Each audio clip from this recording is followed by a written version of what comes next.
sebelum dimulai, jangan lupa subscribe dan klik tombol loncengnya ya guys. Terima kasih. Halo guys, kita ketemu lagi di NTC Vlog. Untuk vlog kali ini gue udah ngajakin Naning Putri Utami. Dan di sini kita bakalan ngupas tuntas yang namanya cara mendapat beasiswa dan kampus di Cina. Nah, di sebelah gue nih, di sini udah hadir Naning. Hai Naning. Terima kasih loh sudah membantu aku untuk bikin vlog ini. Sama dong. Kita ngobrol santai aja, walaupun kali ini kita sambil invite orang-orang untuk ada di Zoom ini, tapi nggak apa-apa, sambil kita tunggu, kita tetap keep going dengan acara yang ada pada hari ini. Oke. Nah, Naning kan sekarang tuh lagi S3 ya di Cina. Dan Ya, dulu S2-nya juga di Cina juga kan. Nah, itu S2-nya apa ya nama kampusnya gue? Nama S2-nya Chongqing University. Chongqing University. Kalau S3-nya di? Southwest Chiao Tung University. Agak lebih panjang sih ya. Oh ya, agak susah gitu lah. Agak susah. Kita tidak mahir ya Bun gitu. Nah, untuk waktu S2 sama S3 berarti Naning dapat scholarship CSC itu ya? Betul. Nah, CSC, Chinese Scholarship Council, atau biasa sih kita anak-anak bilangnya sih Chinese Government Scholarship. Chinese, oh ya ada yang bilang Chinese Ada Government. yang bilang CGF ya? Oh ya. Ada yang bilang CGF. JGS, ya benar. Ya, Oke, nah kalau S2-nya dulu jurusan apa? Kalau S2 tuh dulu ngambilnya tuh yang international business. Jadi belajarnya kayak all in gitulah. Kalau di Indonesia sih dia masuk rumpun ilmunya rumpun ilmu manajemen. I see. Rumpun ilmunya manajemen. Kan kalau di China itu dia misalkan kampus itu dia tidak punya accounting gitu. Dia tidak punya finance. Nah, mereka itu menggabungkan pada satu jurusan, misalkan kayak administrasi bisnis atau international bisnis, tapi di dalamnya mereka akan belajar semuanya, dan nanti ketika kalian mau riset baru itu ada kayak peminatan yang lebih lagi kayak gitu. Oke, kalau di Indonesia mungkin kayak di manajemen terus nanti ada konsentrasi gitu ya. Ada kayak keuangan, marketing, strategi bisnis gitu ya. Gitu. Oh, I see. Terus kalau S3-nya lo ambil apa? Kalau S3 gue ngambil kan di School of Economic and Management lagi gitu. Gue ngambil yang administrasi bisnis. Kan kemarin gue udah ngambil international bisnisnya nih. Nah, sekarang gue pengen peminatan di sustainable bisnisnya. Jadi how to sustain your business gitu. Oke. Nah, ini kan kita temanya tuh sekarang cara mendapat beasiswa dan kampus di Cina nih. Nah, sharing dong sama kita-kita waktu Naning mau pilih jurusan dan beasiswa. Nah, itu tuh waktu S2 dulu kali ya, kita ngomongin S2 nanti baru yang S3 gitu. Jadi kalau misalkan untuk S2, S3 tuh nggak ada beda sih sebenarnya, ya dari pengalaman aku sih ya nggak ada beda. Karena prosesnya hampir sama, cuman agak lebih rumit itu dulu di S2, karena kan S2 itu masih baru ya, masih ngerasa gue mau dapetin ini, gue mau dapetin itu. Jadi lo bener-bener yang namanya full of your effort gitu. Mulai dari pertama kayak gue coba kontak, misalkan gue mau di univ mana aja nih, udah gue list nih ya kan, univ mana aja, terus gue cari tahu profesornya siapa. Nah terus gue emailin tuh profesornya, mau nggak nih gue punya riset kayak gini, mau nggak lo angkat gue jadi jadi anak didik lo gitu. Nah ketika once dia oke, nah baru kita berani untuk apply tuh di universitas yang kita mau. Jadi kalau di China itu ada Chinese Government Scholarship yang type A dan type B. Ya, harus dibedain dulu type A dan type B. Kalau yang di tipe A itu lo daftar lewat embassy nih. Nah iya, baru gue mau tanya itu. China, embassy China nanti dengan ada kode embassy China di Indonesia. Nah di situ lo langsung pilih tuh kampus mana A, B, C gitu kan, semua pilih.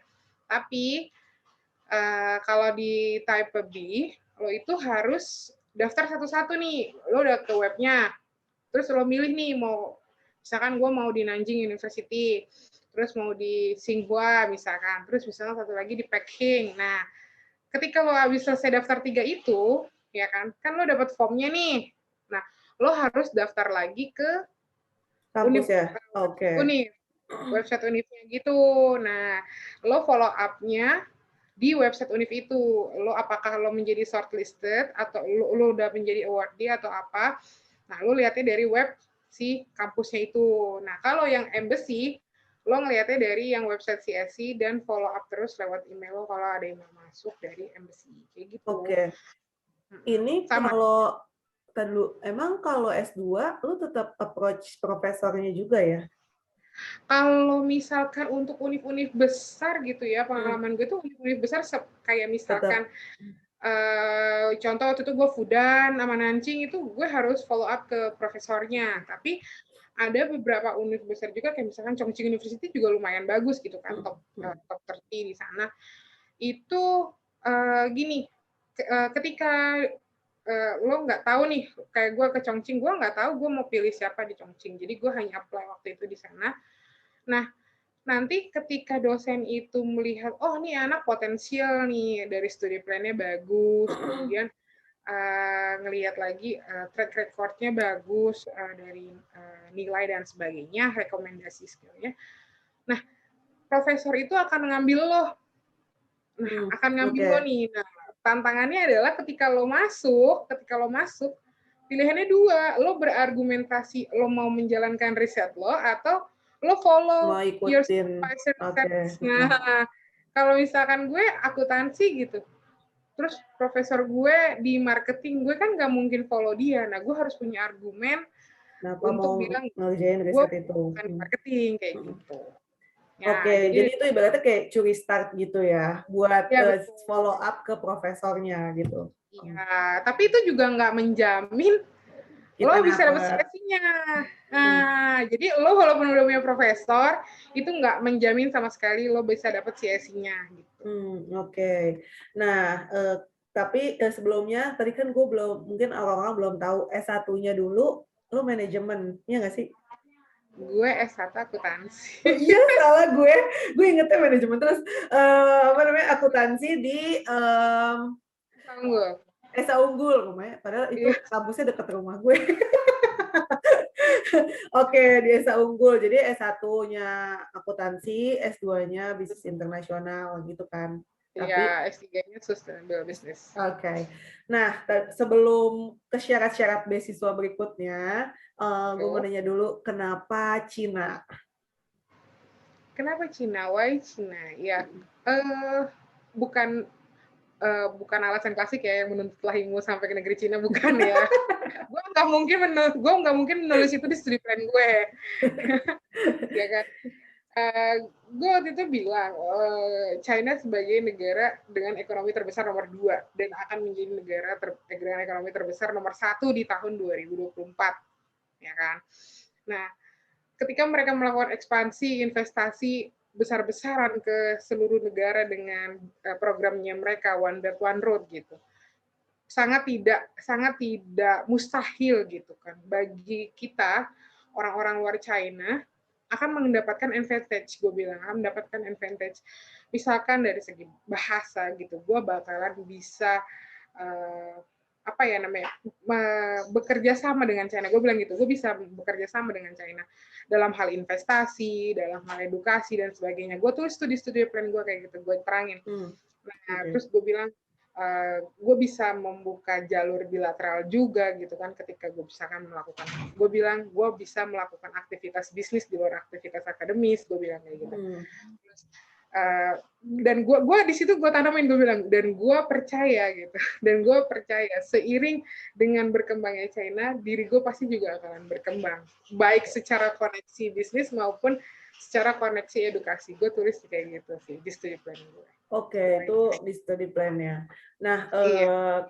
kalau waktu lo sendiri pilih China, itu kan di studi plan nih, tapi kenapa lo sendiri pilih China itu kira-kira ada alasan tersendiri nggak? Atau kayak karena lu pernah punya pengalaman yang menarik di Cina atau lu impiannya negara Cina gitu, supaya ada yang terinspirasi gitu kan dengan kisah lo?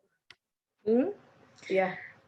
Oh ya, dasarnya gue tuh pengen menjadi businesswoman sih, dan gue percaya barang-barang di sana tuh murah gitu. Dan ketika gue datang ke sana, gue membuktikan bahwa di sana murah.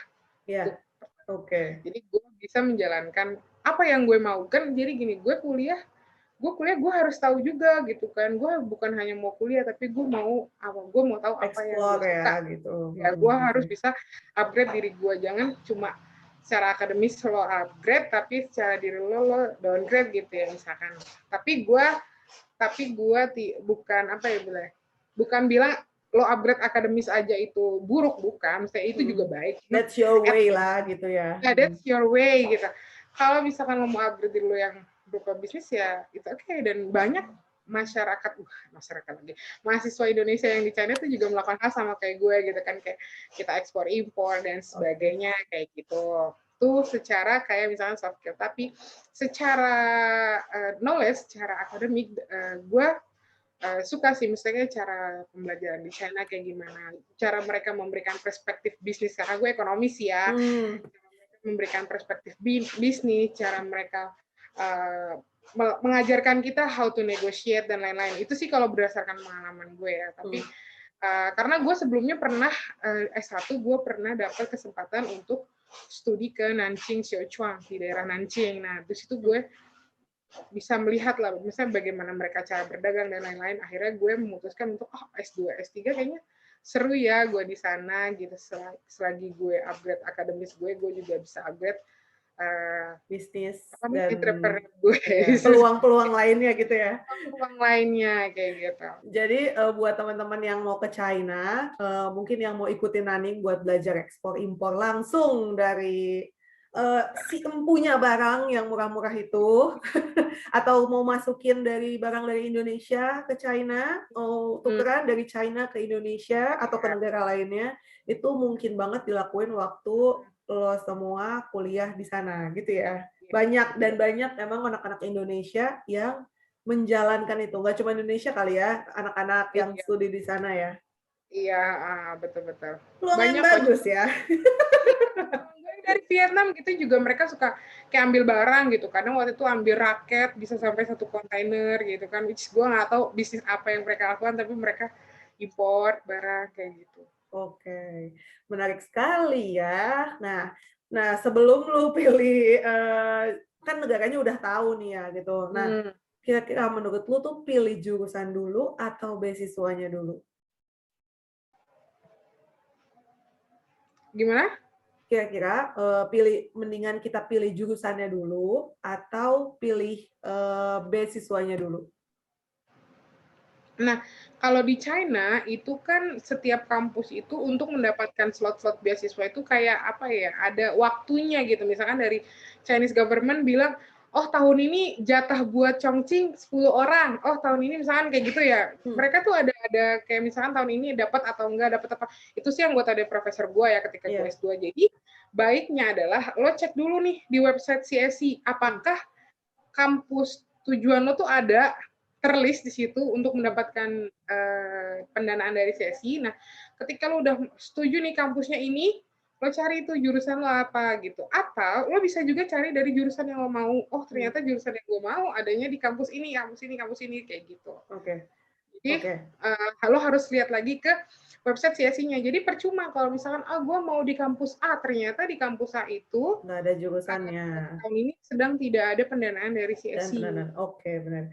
Berarti jadi kenapa gimana? Ya, lanjutin. Jadi lo bisa aja dapat di univ itu loh, tapi lo nggak dapat beasiswanya kayak gitu.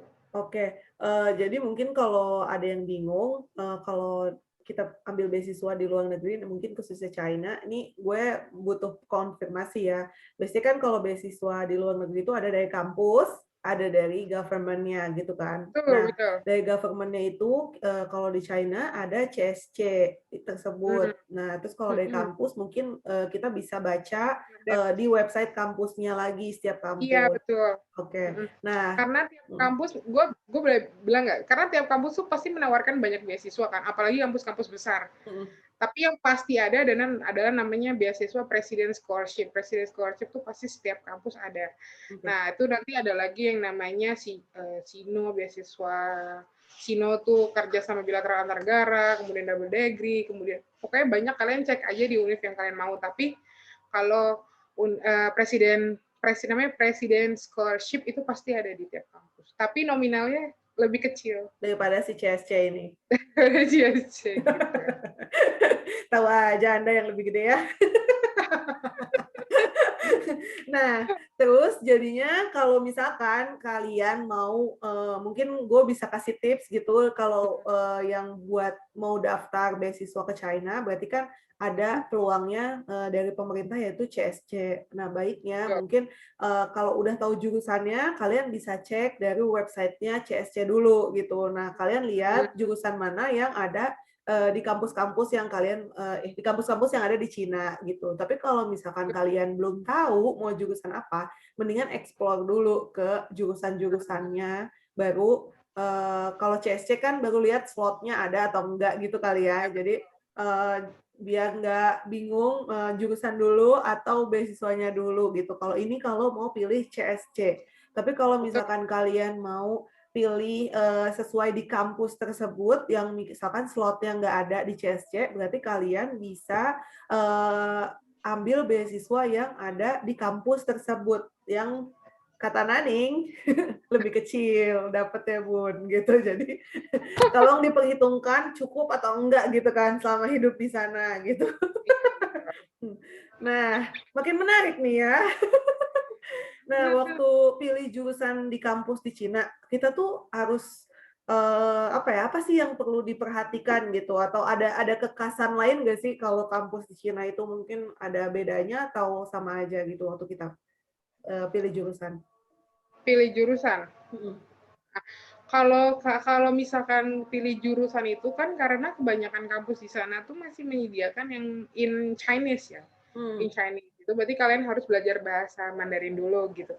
Nah, waktu itu aku tuh nggak mau yang in Chinese, aku mau ambil yang in English. Jadi aku ketika milih jurusan ya, aku cari pokoknya pertama kali aku search itu pasti in English-nya dulu, in English. Terus sesuai peminatan aku maunya apa, aku maunya MBA kan, cari itu MBA kayak gitu.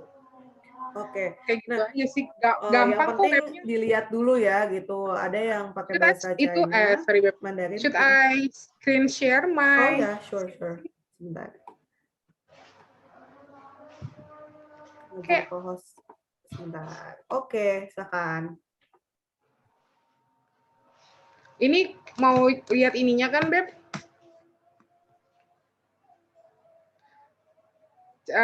Website CSI-nya? Ya. Nah, ini tuh.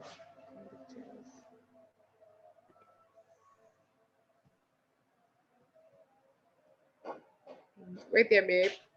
Iya, santai.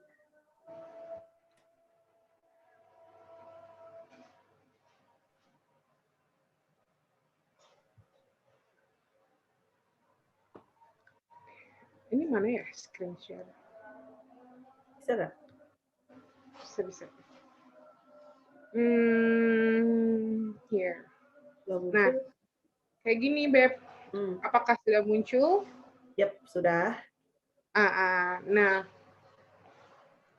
kalau misalkan kalian mau daftar beasiswa CSI, pastiin dulu nih, kalian buka di kampus China WRG.university kategoris, ini ya websitenya di atas. Nah, yang sesuai aku bilang tadi, kalian apa pilihnya? Misalkan instructionnya English, ya kan? English. Contoh misalkan kalian maunya levelnya master. Levelnya apa, ya kan? Kalau profils aku cenderungnya all karena aku nggak tahu kan maksudnya mau apa, ya kan? Nah, aku yang paling penting di sini program. Nah, aku tuh pasti nyarinya 3 ini nih, business management dan lain-lain. Kan contohnya kita ke business administration. Oke, kita tinggal searching deh. Nah, kan? Kemudian setelah kita tahu nih, oh ternyata nih ada kampus gue misalkan Chongqing University. Zhejiang, Liaoning, bla bla bla dan lain-lain lah nih business administration. Nah, setelah itu kalian udah tahu nih kalian mau di Chongqing ya, Ya, misalkan gitu kan. atau ya kalian sudah mau di Chongqing. Gimana sih? Kok gue mau ke tab selanjutnya nggak bisa. Nah, terus kalian tinggal apply scholarship application for student nih. Kalian klik di sini, nanti akan muncul login. Nah, kalian tinggal daftar. Ya, ini punya aku nih, application online. Kalian tinggal isi deh di sini. Edit. Nah, nanti di sini ada yang aku bilang tadi, ada type A, type B, type C. Nah, di sini kalian harus milih nih, kalau embassy kalian ini. Jadi satu akun itu bisa daftar 2 tipe A dan bisa daftar 3 universitas di tipe B. Jadi total kalian bisa 5. Ya, 5. Tapi kan chance di A kan kalian ada 6 ya, kan karena milih 3-3 kan. Udah nih kalian kayak gini aja, tinggal edit application, isi semua, kemudian kalian upload nanti kayak studi plan dan lain-lain, udah. Terus tinggal pilih deh download, terus daftar ke univnya yang kalian tuju kalau untuk TPB. Kayak gitu aja sih, Beb. Gampang kalau CFC kalau menurutku ya, gampang. Iya. Nah, itu tadi syaratnya studi plan, terus apa lagi, Beb? Ada kalau ke China tuh ada ya yang jelas pasti paspor, ya kan. Terus foto paspor, kemudian ijazah kalian, previous degree kalian, misalkan kalau mau S1 berarti SMA, rapot ya kan, atau ijazahnya, kemudian S2 berarti bachelor degree, sertifikat. Nah, berarti kalau S3 pakai master degree certificate. Terus ada transkrip nilai, dan semua harus in English ya, dan semua harus in English. Kemudian ada studi plan, ada juga kalian kalau misalkan S3, biasanya mereka tuh pengennya berbentuk kayak riset proposal, tapi nggak semua, tapi studi plan juga cukup. Kemudian TOEFL-nya berapa tuh? TOEFL itu kalau ke China itu beberapa universitas tidak menyarankan harus berapa. Oh, yang penting ada ya? Yang penting ada. TOEFL-nya ITP? Nggak apa-apa, ITP atau IBT? Tapi kalau misalkan beberapa univ, kayak misalkan yang tahun ini kayak aku kan ada bimbing berapa mahasiswa gitu mau studi lanjut. Nah, kemarin mereka dapat kayak final verification dari Santong. Mereka mintanya TOEFL-nya bukan TOEFL ITP, tapi kalian ada tapinya nih, dan ini bagus banget sih, kayak tapi kalian bisa kasih surat keterangan, misalkan kalian previous degree kalian itu teaching-nya bahasa Inggris. Iya, itu bisa menjadi pengganti TOEFL. Kemudian ada juga medical, yang ini yang paling requirement sih, medical check up kalian. Jadi medical check up-nya tapi yang full? Iya, rata-rata sih kalau yang di Rumah Sakit Persahabatan tuh harganya 1,2. Berarti sebelum kita daftar semuanya harus clear dulu, langsung di-upload gitu ya? Iya, betul. Nah, gue mau tanya lagi, kalau yang bahasa Inggris itu kita biasanya translate-nya boleh dari kampus atau enggak, atau kita kayak misalkan ada translator tersumpah gitulah, apa ya gitu? Sworn translator. Ya. Sworn translator ya. Kalau misalkan kampus kalian udah in English, you don't need to use sworn translator. Tapi kalau belum, mendingan kita, tapi yang harus yang tersumpah ya? Iya, banyak kok. Dulu gue itu sekitar per lembar ya, satu lembarnya tuh gue 40.000 gitu, apa 20.000 gitu. Iya, sekitar 30 sampai 40 gitu ya. Biasanya kalau Naning ada langganan nggak? Ada namanya Anindya Trans, tuh udah gue promote Anindya. Gue sekalian gitu kan, yang kan bingung, nggak tahu yang tersumpah, ya udahlah yang langganan aja ya gak. Nah, besok minta kode ininya, kode diskonnya ya kan, kalau pakai Naning. Oke. Itu tadi kita udah jelas ya caranya. Jangan lupa dia langsung klik aja, coba-coba pelajarin dulu kampuschina.org. Nah, gue mau nanya lagi nih, kalau misalkan udah login, itu kalau sekali submit, itu udah masih bisa diedit lagi atau enggak? Kan biasanya kadang ada yang udah tegang, Beb, gitu. Bisa di withdraw, bisa di withdraw. Oke. Bisa di-withdraw. Jadi Tenang aja bisa. Tapi kan kalau misalkan ada beberapa universitas atau juga kalau embassy kan harus kirim dokumen tuh. hmm, Pastiin kalau kalian mau withdraw jangan sama dikirim dokumennya ya? buku. Oh ya. Iya. Nanti data yang secara fisik dengan data di sininya nanti beda kayak gitu. Oke. Itu udah jelas banget dan menurut gue yang penting syarat-syaratnya dikumpulin dulu, terus baru deh kita upload dan harus udah tahu dulu dong pastinya mau di kampus Iya, mana, seperti itu iya kan. betul. Terus Deadline itu bulan Maret ya kalau biasanya untuk bulan Maret CSC. iya, maksudnya kayak deadline-nya tuh Maret, kalau embassy, kalau tiap univ tuh sekitar April sampai Juni, Oke. pengumuman di akhir Juni atau awal Agustus. Itu Oke. lama banget. Perhatikan tanggal ya, tolong ya, Iya, iya. saudara-saudara. Oke, tadi udah banyak banget ini apa tuh namanya info-infonya dari Naning. Tinggal disabarin dan dipenuhin kriteria-kriteria yang syarat-syarat kok kriteria syarat-syarat yang dibutuhin untuk apply beasiswa CSC. Oke, nah mungkin kita bisa sharing lebih ke arah studinya Naning sendiri kali ya di sini. Hmm. Mungkin di stop share dulu kali ya. Oh, boleh. Sorry. Nah, tadi kan kita udah ngomongin cara-caranya step by step-nya CSC sendiri itu udah jelas banget sih menurut gue. Kalau kurang lebihnya kalian bisa lihat di Google pasti banyak banget dan udah sampai translatornya yang tersumpah di mana udah dikasih tahu sama Naning. Terus habis itu nah kan kita nggak ngerti ya Naning mana Chongqing lah, mana apalah. Nah, kita tuh gimana sih cara kita milih kota di China yang emang kayaknya bagus buat studi gitu. Biar lebih orang tuh kan pasti nggak ada gambarannya. Apa tuh Chongqing, apalah Wuhan. Mungkin kalau sekarang tahu Wuhan karena lagi corona beb. Gara-gara Ya virus. kan? Nah, itu dia. Gimana kasih kasih tahu dong gambarannya kota-kota di China. Kalau kota-kota di China jelas ya kayak model di Indonesia aja, kayak misalkan Jakarta, capital city pasti mahal-mahal ya kan. Hmm. Terus kayak misalkan oh Jogja nih kota belajar yang lebih murah, lebih enak ya kan, maksudnya kayak lebih chilling gitu kan. Nah, di China juga sama aja sih yang namanya capital city gitu atau kota-kota besar tuh pasti lumayan costly gitu kan kayak Beijing, Shanghai dan sebagainya kayak gitu tuh yang orang-orang pasti tahu lah nama-nama itu. Iya. Tapi kalau misalkan kalau kota gue kan kota besar tapi agak murah lah. Contoh kayak model Bogor gitu kali ya Jogja Hmm. gitu kota Ya. gue. Gitu. Jadi harga-harga tuh makanan masih relatif ya murah-murah gitu. Tapi kalau misalkan gue juga dulu nggak tahu tuh Chongqing mana dan ya gue taunya karena gue searching tuh tadi yang masalah univ di mana. Nah, Hmm. oh Chongqing University, jadi gue cari nih Chongqing University, oh terletak di Chongqing, gue lihat tuh Chongqing kayak gimana, gue baca tuh website kampus, suasana belajar kayak gimana kan Ya, kalau pasti kalau ada di kalau di kampus-kampusnya. Univ Cina tuh pasti mereka kasih kalian foto-foto dormitory, Hmm. foto-foto ya itu semuanya kayak gitu sih Oke. Eh, gambarannya. emang kalau kan tadi lu ngomongin ya, kalau di Chongqing murah. Semurah apa sih, Beb? Tolonglah dijelasin, Beb. Murahnya kayak apa, Beb, di sana?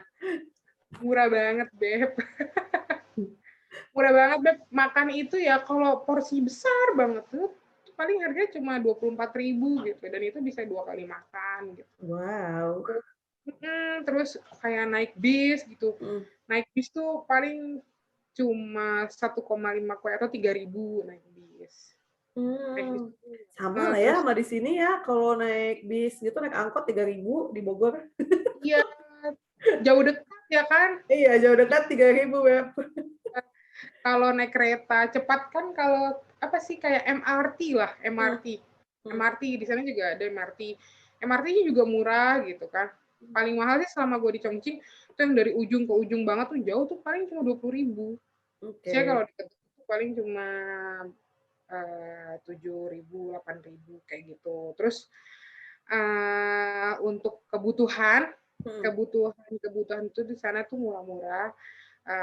Yang mahal tuh misalkan kalian mau kangen gitu buah durian tuh mahal. Oke, itu mahal. Nanti aja Karena kalau pulang ke Indonesia beli duriannya. Soalnya duriannya durian apa? Bangkok gitu punya kali ya. Misalnya durian duriannya yang Thailand, iya. beda-beda gitu. Mangga juga pokoknya semua dari Thailand kalau di sana mah, Oh ya importnya kan. dari. Itu kalau kayak gitu mahal, tapi kalau untuk apa namanya bahan baku yang mereka ciptakan sendiri, ciptakan sendiri enggak tuh. Yeah. Mereka mereka tanam sendiri kayak kentang, brokoli itu murah. Kayak kentang itu paling ya 8.000 tuh bisa dapat 4 kilo kali, karena 1 Wah, kilonya 2.000. gila. Itu gila sih. Di sini kentang 10.000 kali ya. Kentang Dieng itu 10 sampai 15.000 ya. Biaya hidup tuh murah gitu kan, baju-baju murah ya kan, contohnya Hmm. aja H&M tuh kalau yang diskon-diskon ya paling 20.000, 50.000 kayak gitu. Oke. Tapi kalau beasiswa CSC itu dapetnya berapa sih jadinya sebulan kalau yang S2? Gue Kalau takutnya entah S2 dapetnya dapat 3.000 RMB. 3.000. Oke. 3.000 RMB itu dikalikan 2.000 rupiah, jadi berapa tuh? 6 6 juta. juta. Oke. Kalau 6, buat hidup di sana 2 juta, 3 juta cukup. 2 juta cukup banget, 2 kalian juta. bisa banyak 2 juta tuh udah cukup banget. Tapi kayak dorm gitu lo, dorm berapa? Free. Oh iya, deng kan dapat dari Kalau itu. iya, tapi kalau kalian mau upgrade gitu kan, kalau untuk S2 itu mereka berdua, kalau S3 baru sendiri. Misalkan, gue S2 gue introvert nih, gue nggak mau berdua gitu. Kalian bisa upgrade, bayarnya itu 5 juta per 6 bulan. Wah, 5 juta per 6 bulan udah kayak asrama di PB nih. 2 juta setahun. Fasilitasnya apa tapi? Sedih tapi fasilitasnya. Enggak. Gue diinin sama anak IPB. Enggak sih, fasilitasnya tuh apa ya, tempat tidur bertingkat, satu kamar berempat, intinya gitu lah ya. Singkatnya ya, Bun. Kalau di China tuh ada 2 tipe. Yang pertama, kalau satu kamar berdua tuh modelnya kayak apartemen. Jadi ada 2 kamar, ada kitchen, satu sama ruang tamu. Nah, itu tipe pertama. Ada tipe kedua. Jadi sekalian satu kamar tuh gede, Studio kasurnya gitu ya. 2, meja belajar 2, lemari, pokoknya semua serba 2, toilet di dalam, kitchen di luar. Nah, fasilitas lainnya paling kalian ada gym, itu pasti ada gym gitu-gitu. Itu free kalau yang berdua. Kalau berdua free. Kalau Oke. kalian mau upgrade sendiri baru kalian bayar, kecuali kalian S3. Dah lah, yang free aja lah kita ya, anak beasiswa. Iyalah. Masih berdua juga ya kan, seitunya. Justru itu Betul. kan momen Naning juga buat lebih dekat sama teman satu dorm, atau enggak paling enggak Iya, ada teman di China betul. kan gitu. Iya, betul. Betul. Nah, kalau Waktu itu dari temanku dari Laos. dari Kenapa? Laos waktu itu. Jadi kita nggak bisa pilih ya, kayak kita Nggak mix bisa. emang dari programnya tersebut Iya. ya. Iya, betul. Oke, tapi waktu dulu masuk sana, waktu ke China itu, lo udah bisa bahasa China nggak sih? Pasti kan ada orang yang, aduh Kak, bisa nggak sih? Tapi harus bisa bahasanya nggak? Itu kan pertanyaan yang pasti Iya, bakalan iya. sering muncul ya nggak sih? Iya. Gue nggak bisa bahasa China. Gue hanya mengandalkan translate, dan waktu itu gue datang, gue dijemput sama senior gue. Oke.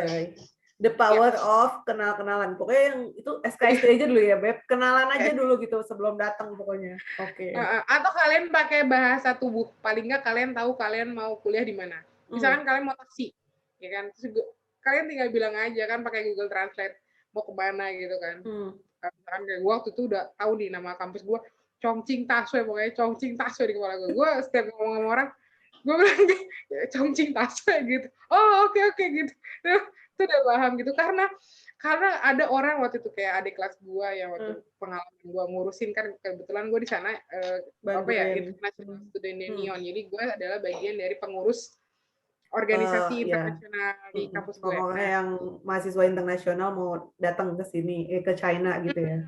Iya, betul. Ada satu anak bilang kayak gini, "It's okay, my English is good," gitu kan.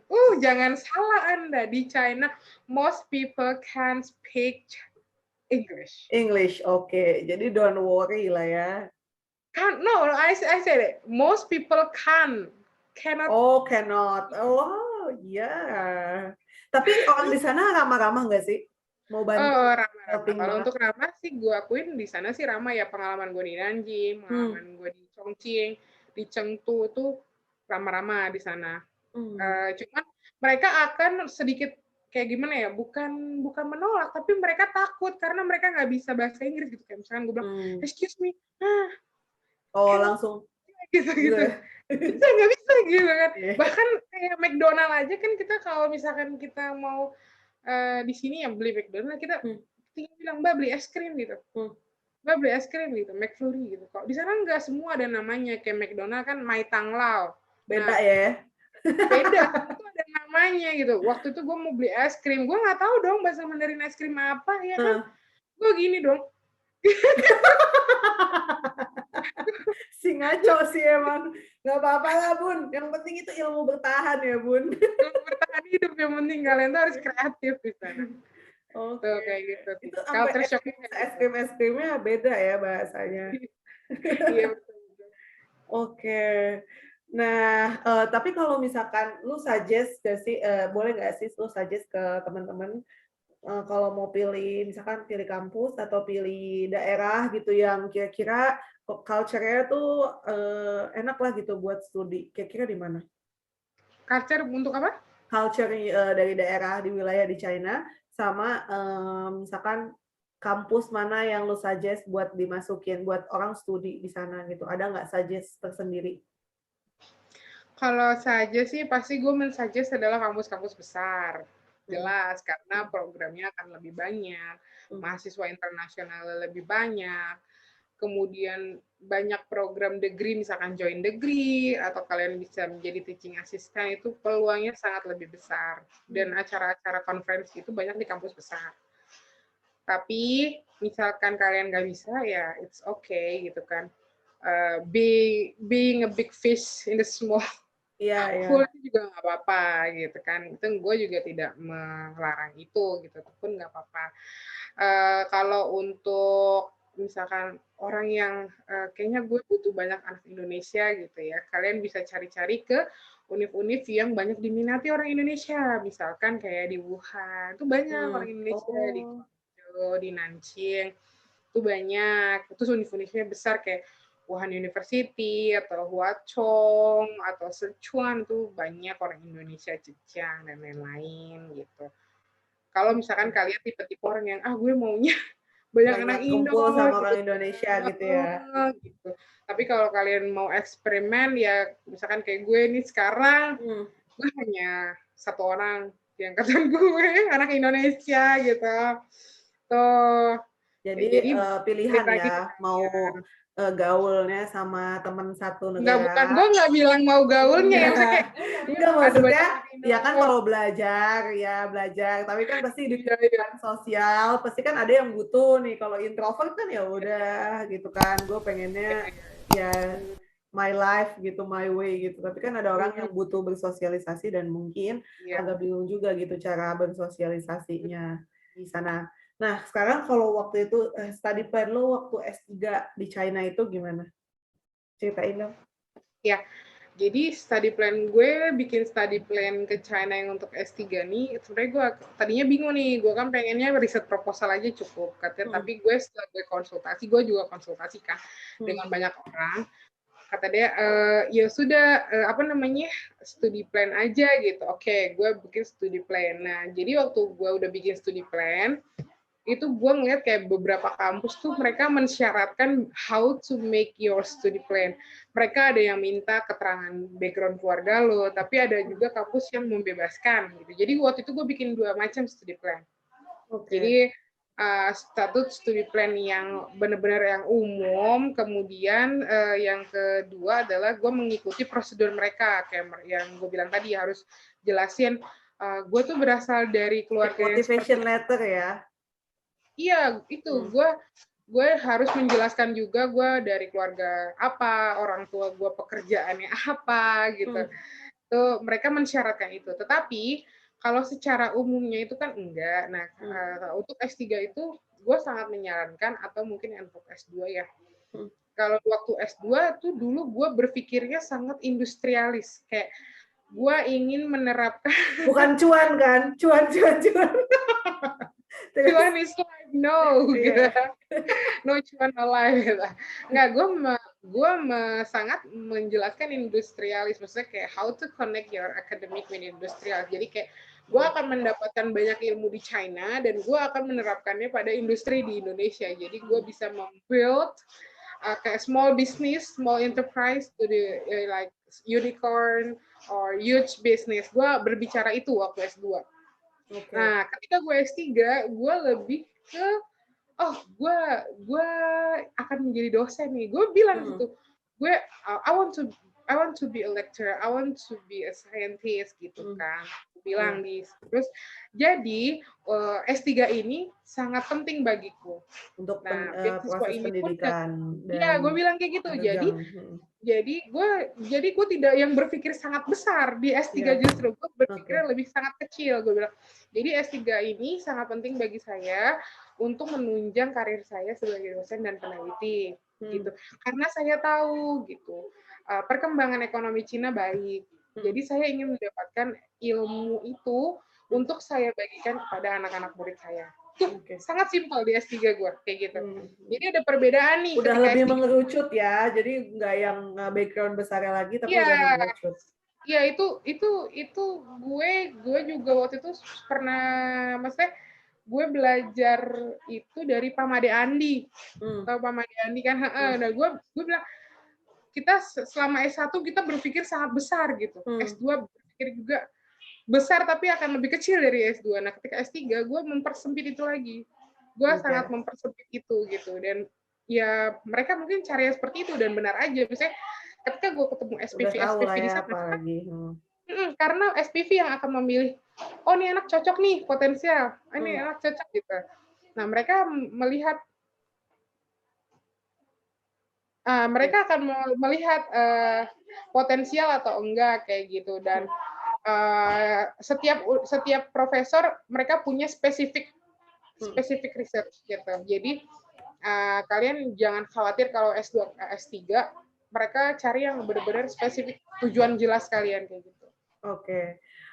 Sebelum menanggapi itu, mungkin ini informasi buat yang baru hadir. Jadi di sini itu kita nggak ada acara khusus, tapi kita ngobrol-ngobrol seputar gimana caranya mendapatkan beasiswa di China gitu. Jadi karena tadi udah ada beberapa pertanyaan yang udah aku tanyain ke Kananing atau Naning, mau sebut Kananing atau mau Naning.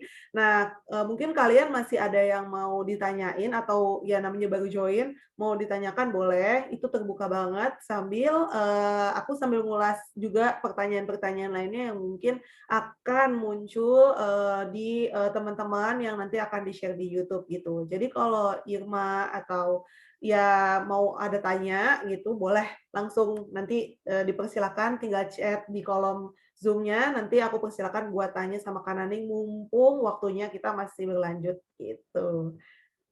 Oke. Nah, tadi kan lagi ngomongin apa tuh namanya profesor tuh ya. Nah, profesor itu kan biasanya kalau misalkan kita kan dari motivation letter-nya udah jelas ya, satu gitu lo emang pengen ya karena emang pengen jadi dosen, jadi ilmuwan, terus di situ lo tulis buat menunjang karir di sebagai seorang ilmuwan ya kan. Nah, pasti kan kita tuh punya kalau buat S3 kita tuh punya apa ya? Research interest yang udah mengerucut juga kan gitu. Kita interestnya ke arah mana itu lo jabarin di situ atau apa ya? Kan kita perlu approach satu profesor nih ya kan.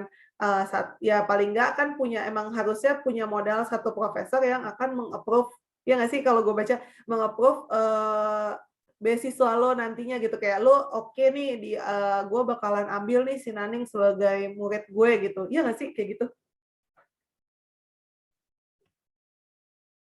Belum ya. Oke, jadi gue lanjutin ya. Itu studi plan yang gue jelasin tadi adalah awal. Jadi ibaratnya kayak in studi plan lo punya three part nih. Nah, part pertama lo jelasin tentang lo dan harapan lo. Nah, yang kedua lo terangin tentang what will you do during your educational journey kan. Misalkan kayak gue tahun pertama gue pengen ikut profesor gue, dia mau riset apa aja gue ikutin, gue sambil gue belajar dan ambil kelas gitu. Nah, di tahun kedua gue akan menjalankan riset gue. Nah, lu tulis di situ riset gue punya riset ini nih, gue kasih tahu gue riset gue apa gitu. Gue terangin Gue pengen menjalankan riset di sustainability business karena gue percaya bisnis yang bagus gue jelasin lah pokoknya bla bla bla. Nah, tuh. Nah, terus yang ketiga adalah apa namanya? Kalau misalkan ada yang tipe panjang studi plannya, ya lo bisa jelasin kayak gue akan menggunakan metode apa bla bla bla gitu. Kalaupun tidak, lo pokoknya tinggal temanya at least udah tahu lah ya pengen apa ya, gitu. yang jelas lo masukin lah di situ. Nah, yang ketiga di bagian 3 waktu itu gue sangat berharap profesor mempertimbangkan penelitian saya dan harapan saya kayak gitu untuk di S3 gue. Jadi tapi kan kayak event kita punya, tapi pasti pas lu search si profesor itu dia punya arah penelitian yang sama lu ya nggak sih? Nah, itu dia. Waktu gue S2 itu gue beruntung. Gue profesor yang ngambil gue adalah profesor di accounting juga. Jadi gue bisa menjalankan kayak sustainability accounting-nya, ya kan. Nah, ketika gue S3 nih, yang gue bilang sama lo, gue nggak punya profesor. Gue langsung apply, nggak punya profesor. Kemudian mereka pikir gue potensial. Terus gue diambil sama profesor, cuman dia sekarang di sustainable marketing.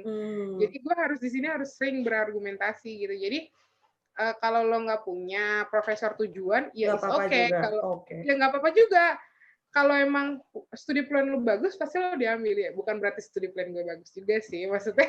Udahlah, bagus lah pokoknya. Ada yang nanya tuh Kak, dulu ambil beasiswanya disuruh buat esai atau gimana? Ya, tolong dijawab ya Kak Naning, terima kasih. Nih aku mau clearin nih, esai yang kamu maksud tuh esai gimana? Esai tentang topik atau gimana? Kalau esai tentang topik enggak, tapi kalau untuk S3 optional. Kita bilangnya bukan esai sih. Di situ tulisannya research proposal. Jadi ya research proposal yang isinya judul kalian, terus fenomena dan metodologi. Tuh isinya. Nah, itu opsional. Kalau kalian tidak mau masukin ya nggak masalah. Kalian bisa menggantinya dengan studi plan. Ya, yang tadi udah aku jelasin tuh cara bikin studi plan kecil gimana dengan bahasa yang kayak gimana kayak gitu. Jadi tidak ada disuruh buat esai, tidak ada. Tapi yang wajib adalah studi plan. Nah, studi plan kalian mau kalian ganti riset proposal juga nggak apa-apa. Kayak gitu. Nah, karena ini kita udah jam 4, mohon maaf nih ya buat yang baru datang, nonton aja di vlognya NTC minggu depan. Gue bakalan upload nih semua yang udah kita obrol-obrolin tentang cara mendapatkan beasiswa di China dan memilih studi jurusan di China. Oke, gitu ya. Nah, Naning, please dong kasih closing statement untuk yang mau sekolah di luar negeri atau sekolah di China.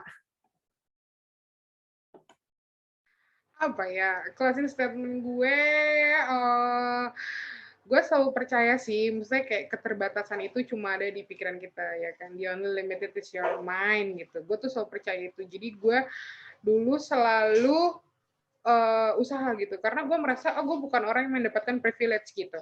Karena gue kasih tahu, untuk mendapatkan beasiswa itu juga costly.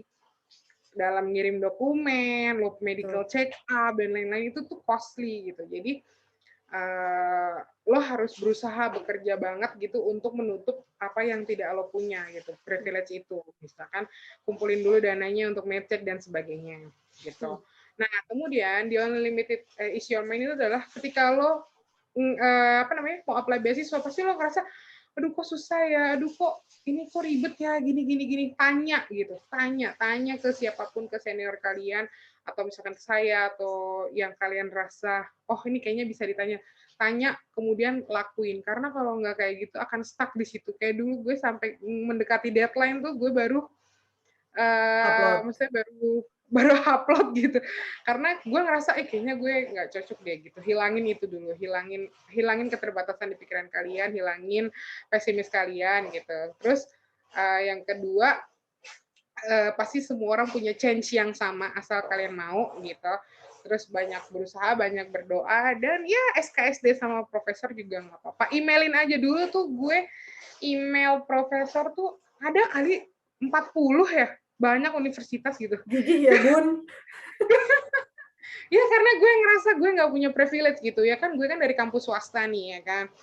Gue ngerasa kayak aduh kampus gue nggak kerja sama univ-univ besar gitu kan, beda kayak IPB gitu kan, udah jelas gitu kan kerjasamanya sama Juga, siapa. jangan lengah. Iya, karena ada temen gue anak IPB, dia aslab di IPB, dia ada kontak sama profesor di sana, dan profesor di sana kan yang langsung milih dia gitu. Iya, Berarti iya, kan dia betul. punya privilege. Nah, gue berbicara gue tidak punya privilege gitu. Nah, lo harus berusaha di sana seperti itu. Jadi kita semua punya kesempatan yang sama, tapi bagaimana cara kita aja mengelola apa yang kita punya, energi kita, dan mengelola ketakutan di diri kita, dan jangan lupa berdoa. Kayak gitu aja sih. Ih, keren banget. Oke, thank you banget, Naning. Mungkin nanti habis ini kalau kita ada yang mau tanya-tanya, buat teman-teman yang masih di sini, boleh tanya-tanya. Gue closing dulu kali ya. Nah, buat teman-teman yang udah mantengin NTC Vlog kali ini, jangan lupa like, subscribe, dan komen. Terus juga buat teman-teman yang mau reach kita, bisa ada di Instagram kita, di NTC Vlog, ngobrol tentang cita-cita. Dan buat yang mau ke China, bisa reach Naning Putri Utami, gue lupa lagi nih, @Naning Putri di Instagramnya. Dia rajin banget bagi-bagi info beasiswa di China, CSC. Bahkan dia mau membimbing biasanya untuk hingga sampai mendapatkan beasiswa gitu. Nah, terus juga mungkin nih karena background-nya Naning pas banget tuh forum CKD, kita ada di organisasi yang sama, kita sekalian aja ya promo buat kalian anak-anak kampus di Indonesia yang mau ikutan forum cendekia kelas dunia atau bapak-bapak ibu dosen, ikutin forum cendekia kelas dunia tanggal 21 sampai 22 Agustus. Di sini kalian bakal ketemu diaspora atau ilmuwan-ilmuwan dari Indonesia yang ada di seluruh dunia. Kita bakal berdialog bersama, tentunya ada sertifikatnya. Nggak ada sertifikat, gue edit ya, nanti gue diminta lagi gue yang bikin. Pokoknya nggak ada sertifikat, tapi kalian bisa ngobrol langsung banget dari mana-mana deh, pokoknya mau dari Amerika, mau dari Eropa atau Aussie atau manapun, dengan banyak background pendidikan, jurusan apapun itu ada, dan kita kumpul di forum cendekia kelas dunia. Iya. Oke, buat terima kasih. Koneksinya yang penting itu. Banget, mantap. Jangan lupa juga join di Ikatan Ilmuwan Indonesia Internasional kalau yang mau join. Bisa buat nanti kita minta, kalau kenal sama salah satu diaspora, kita bisa minta rekomendasi sama dia. Atau kalian juga bisa taruh di CV kalian kalau kalian aktif di Ikatan Ilmuwan Indonesia Internasional. Promosi dah tuh, ya kan? Oke, terima kasih semuanya. Salam sehat buat kita semua. Sampai berjumpa lagi.